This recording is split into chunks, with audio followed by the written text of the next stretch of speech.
Shalom Elohim, haleluya, puji nama Tuhan. Semangat pagi Bapak Ibu Saudara yang dikasihi Tuhan kita, Yesus Kristus. Jumpa lagi bersama saya Pendeta Samuel Mabuntu dalam Renungan Pagi.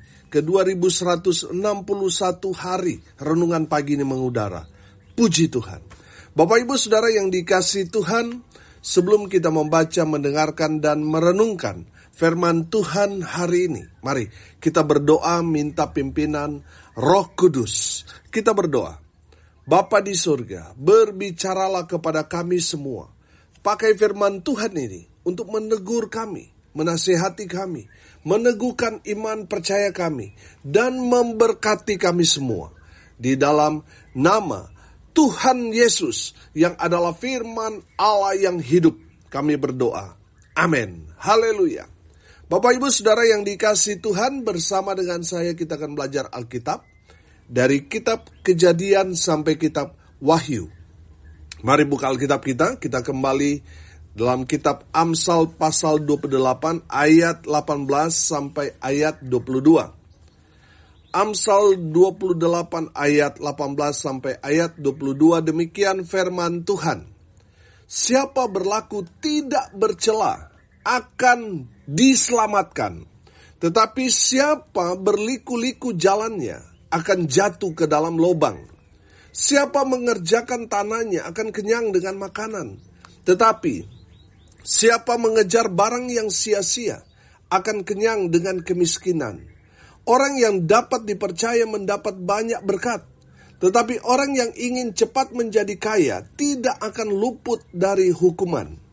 Memandang bulu tidaklah baik, tetapi untuk sekerat roti orang membuat pelanggaran. Orang yang kikir tergesa-gesa mengejar harta, dan tidak mengetahui bahwa ia akan mengalami kekurangan. Amin. Bapak Ibu Saudara yang dikasihi Tuhan, dari kebenaran firman Tuhan ini, saya menangkap ada 5 pesan yang Tuhan mau sampaikan kepada kita melalui ayat firman Tuhan yang sudah kita baca dan dengarkan bersama-sama. Yang pertama, pesan firman Tuhan, hiduplah dalam kekudusan. Firman Tuhan ini sangat jelas berkata, siapa berlaku tidak bercela akan diselamatkan. Amin. Jadi saudara yang dikasihi Tuhan, Tuhan itu kan Allah yang kudus. Dan Tuhan mau tinggal dalam kehidupan kita ketika kita hidup dalam kekudusan. Amin. Makanya saudara yang dikasihi Tuhan, jaga hidupmu supaya apa? Supaya tetap kudus, agar Tuhan Allah yang Maha Kudus itu tinggal dalam kehidupan saudara. Saya percaya saudara, kalau Tuhan ada di dalam kehidupan kita, hidup kita pasti diberkati. Amin. Karena apa? Karena sumber berkat itu ada di dalam hidup kita. Amin.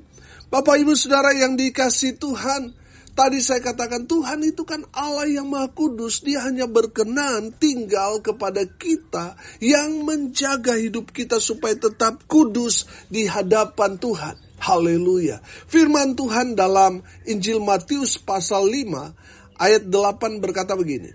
Berbahagialah orang yang apa? Suci hatinya, karena mereka akan melihat Allah. Haleluya.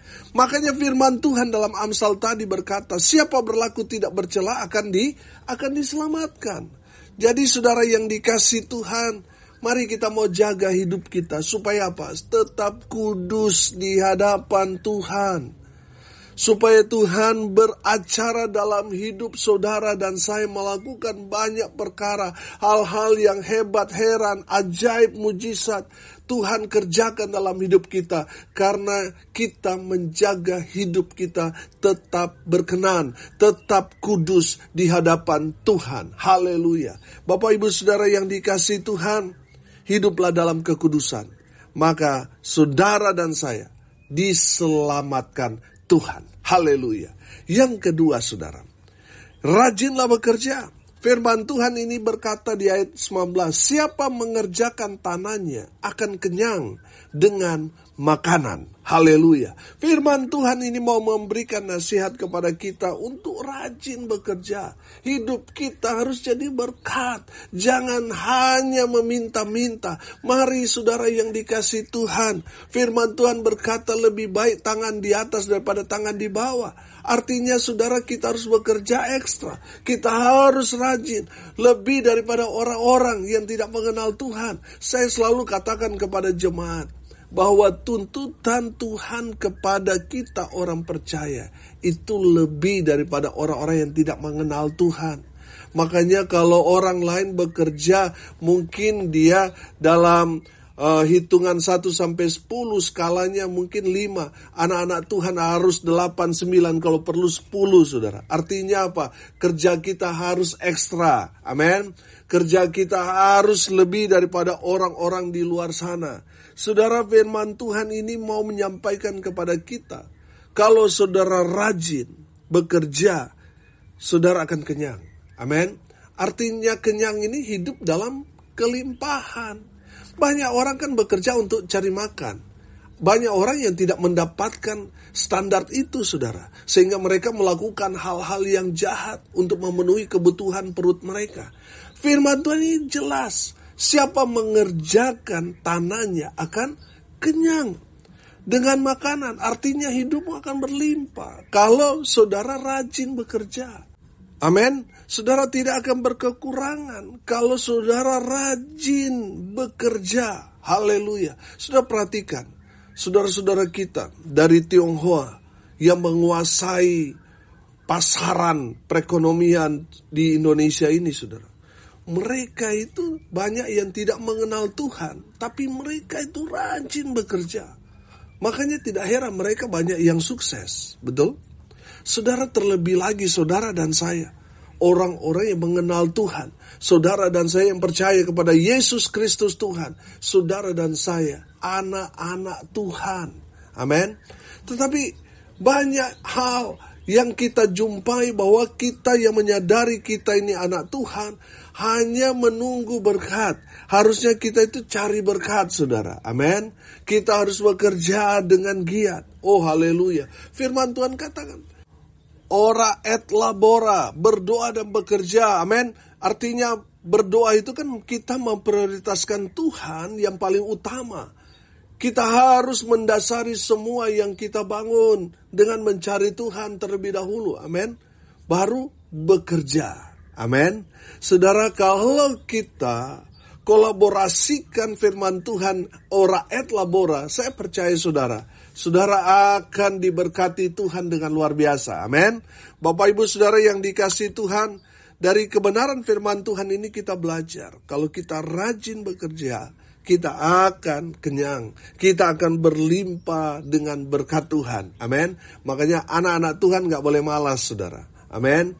Saudara, saya mengajarkan kepada jemaat yang Tuhan percayakan untuk saya gembalakan. Bagaimana bertani, nanam sayur, dalam jangka 1 bulan, 25 hari sampai 1 bulan bisa panen. Itu dapat menambah untuk penghasilan jemaat. Banyak gereja ya hanya menanti jemaat memberi perpuluhan tanpa mengajarkan mereka untuk mendapatkan tambahan ekstra. Saudara yang dikasihi Tuhan, beberapa hari ini kita mengajarkan mereka nanam sayur dan puji Tuhan sudah panen, saudara. Dan kita akan buat lagi lebih besar. Bapak Ibu Saudara yang dikasihi Tuhan, tujuannya adalah supaya jemaat mendapat penghasilan tambahan. Kalau mereka mendapatkan penghasilan tambahan, otomatis gereja akan menikmati. Gereja akan mendapatkan berkat. Amin. Jadi saudara yang dikasihi Tuhan, jangan hanya menunggu, menanti, jangan. Kita harus memberikan inspirasi, memberikan teladan kepada jemaat supaya mereka mendapat berkat. Amin. Jemaat Tuhan harus rajin bekerja. Jangan sama seperti orang dunia, malas-malasan. Bagaimana saudara mau diberkati kalau saudara malas? Rajinlah bekerja, maka kamu akan kenyang. Saudara akan diberkati Tuhan dengan luar biasa. Haleluya. Yang ketiga, pesan firman Tuhan ini, jadilah orang yang dapat dipercaya. ayat 20 perhatikan. Orang yang dapat dipercaya mendapat banyak berkat. Tetapi orang yang ingin cepat menjadi kaya tidak akan luput dari hukuman. Amin. Saudara, firman Tuhan ini jelas berkata kepada kita semua, jadilah orang yang dapat dipercaya. Jadilah suami yang dapat dipercaya. Jadi istri, jadilah istri yang dapat dipercaya. Menjadi karyawan, jadilah karyawan yang dapat dipercaya. Jadi hamba Tuhan, jadilah hamba Tuhan yang dapat dipercaya. Banyak sekarang ini banyak pengkhianat. Artinya orang yang tidak dapat dipercaya. Diberikan satu kepercayaan malah memberontak. Malah mengkhianati bosnya. Mengkhianati orang yang mengutusnya. Orang yang sudah mempercayainya. Saudara, mari kita menjadi orang yang dapat dipercaya. Amin. Kalau kita dipercaya orang, mereka curhat kepada kita, mereka konseling dengan kita, jangan bocorkan rahasia itu. Jadilah orang yang dapat dipercaya. Kalau saudara dipercaya untuk mengelola keuangan, jadilah orang yang dapat dipercaya. Jangan jadi pencuri, jangan jadi pengkhianat. Kelihatannya baik ketika bersama-sama, tetapi ketika menjalaninya sendiri, mulai mensabotase usaha dan merusak kepercayaan orang. Bapak Ibu Saudara yang dikasihi Tuhan, firman Tuhan ini jelas berkata, jadilah orang yang dapat dipercaya supaya apa? Supaya saudara mendapat berkat dari Tuhan. Tuhan tidak senang dengan orang-orang yang pengkhianat. Saudara, lihat Yudas. Tuhan benci dengan orang-orang seperti itu, pengkhianat. Orang yang pengkhianat itu nasibnya akan sama seperti Yudas. Saudara, Tuhan mau saudara menjadi orang yang dapat dipercaya. Kalau orang yang dapat dipercaya saudara, saya percaya, saudara akan mendapat kepercayaan lebih lagi. Kalau saudara setia pada perkara yang kecil, Tuhan akan mempercayakan saudara dalam berkat-berkat yang lebih besar. Amin. Saudara yang dikasihi Tuhan, jadilah orang yang dapat dipercaya supaya saudara diberkati Tuhan dengan luar biasa. Jangan rusak dirimu dengan tipu-tipu. Mungkin saudara berpikir, kalau saya jujur, bahaya ini, saya nggak dapat untung. Kalaupun dapat untung sangat-sangat tipis. Lebih baik saya tipu. Saya mengatakan tidak benar, supaya saya mendapat keuntungan besar dalam masalah ini. Nah, saudara, banyak orang seperti itu tidak dapat dipercaya. Dan saudara lihat kehidupan mereka. Mungkin mereka mendapat keuntungan besar, tapi itu hanya sekejap. Saudara perhatikan, kalau kita pegang uang panas, saudara, itu tidak akan diam, saudara. Dalam sekejap langsung habis. Memang kelihatannya orang yang tidak jujur itu kelihatannya hidup mereka mewah, bergelimang harta dan sebagainya. Saya mau bilang itu hanya sekejap, saudara. Cepat atau lambat itu semua akan habis. Bapak Ibu Saudara yang dikasihi Tuhan, orang yang dapat dipercaya, walaupun mungkin dia dikucilkan, mungkin dia teraniaya, dia mendapat fitnah dari orang yang tidak dapat dipercaya tadi. Tapi sekali lagi, mereka yang dapat dipercaya, Tuhan yang akan angkat mereka. Tuhan yang akan promosikan mereka. Amin. Sebab Tuhan Allah yang tidak buta.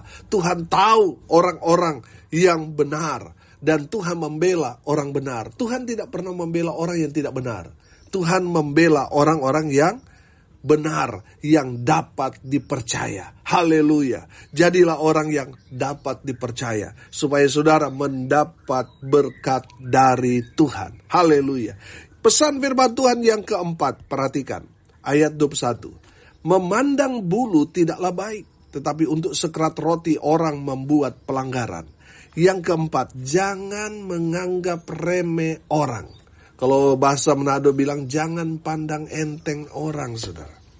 Saudara yang dikasihi Tuhan, kenapa kita tidak boleh memandang remeh orang? Karena itu adalah perbuatan yang tidak baik. Saudara, jangan menganggap remeh orang. Karena satu saat nanti orang yang kita remehkan akan meremehkan kita satu hari nanti. Itulah hukum tabur tuai. Coba sudah perhatikan, orang-orang yang dulu kita remehkan, kita anggap mereka tidak bisa jadi apa-apa. Apa yang terjadi sekarang? Mereka justru lebih hebat dari kita. Makanya saudara, jangan pernah meremehkan orang. Karena satu hari nanti mereka yang kita remehkan akan Tuhan pakai untuk membalas kita. Dan mereka nanti akan meremehkan kita. Saudara, saya belajar dari seorang tokoh yang sukses. Dia berkata begini, bertemanlah dengan semua orang. Mau dia orang kaya, mau dia orang yang tidak punya pendidikan tinggi. Bertemanlah dengan semua orang, karena kita tidak tahu apa yang akan terjadi kepada mereka 20-30 tahun yang akan datang. Bisa saja orang-orang yang ada di sekitar kita, yang berteman dengan kita, yang tadinya tidak ada apa-apanya, sekarang mereka jadi pengusaha besar, jadi pejabat tinggi dan sebagainya.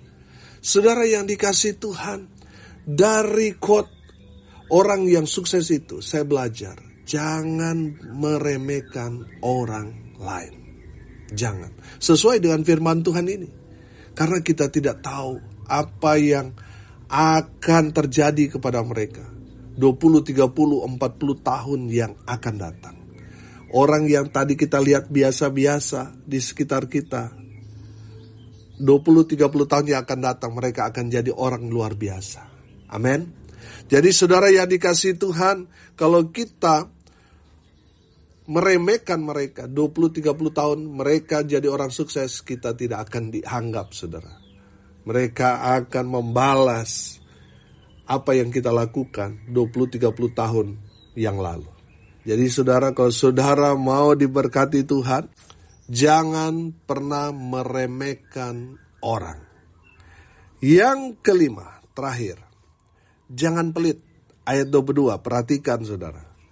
Ayat 22 di sana berkata, orang yang kikir tergesa-gesa mengejar harta dan tidak mengetahui bahwa ia akan mengalami kekurangan.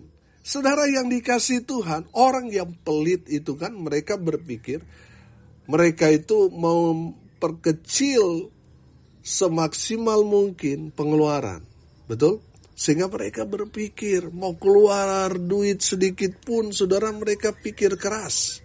Dan firman Tuhan ini berkata, orang yang kikir, mereka akan mengalami kekurangan. Mereka berpikir, yang kikir ini berpikir, ya, dengan mereka mengecilkan pengeluaran, mereka akan kaya, mereka akan berlimpah. Tapi firman Tuhan ini katakan, mereka justru akan mengalami kekurangan.